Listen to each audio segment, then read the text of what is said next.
Good day everyone. So today we're going to have a short storytelling and it is entitled Bibimbap, written by Linda Supart and illustrated by the following: Aniscal Giselle, Calana Kimberly, Del Rosario Diana, Parales Ken, Andebilla Criza, Sigasig K at Tagyam Kimberly.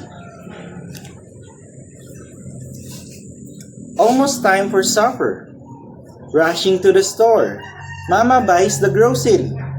More, Mama, more.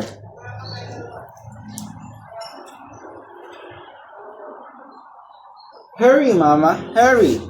Gotta shop, shop, shop. Hungry, hungry, hungry. For some bibimbap.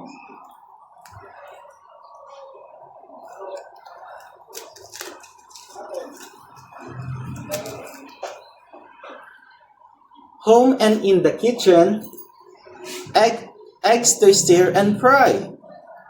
Mama, catch the spatula. Flip the eggs high.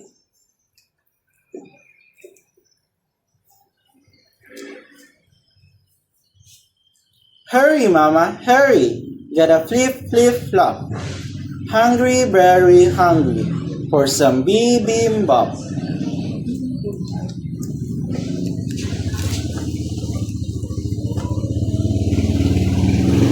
Rice in is on the bowl, bubbling on the pot, white and sticky, likely, steaming good and hot. Hurry, fluffy rice, gotta pop, pop, pop. Hungry, hungry, hungry, for some bibimbap.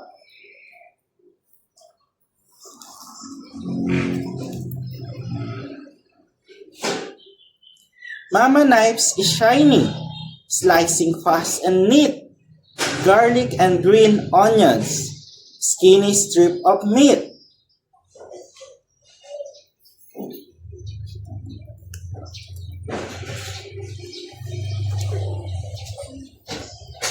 Hurry, Mama, hurry.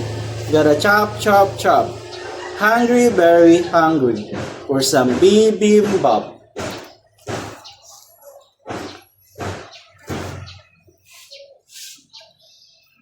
Spinach, sprouts, and carrots. Each goes on in a pan. Let me pour the water in. Yes, I know I can.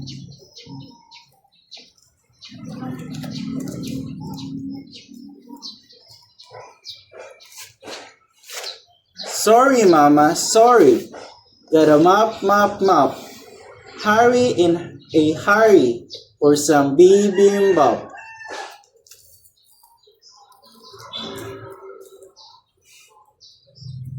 Bowls go on the table. Big one strip in the blue. I help set the glasses out. Spoon and chopsticks too.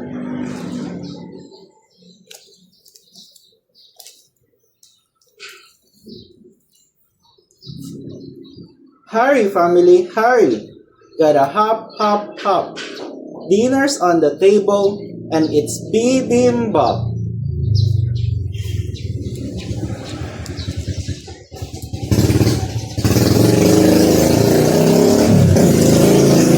Quiet for a moment, Papa says the grace.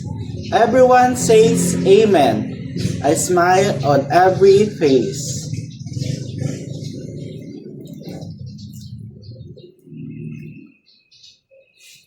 Rice go in the middle. Eggs goes right on the top. Mix it and mix like crazy. The end.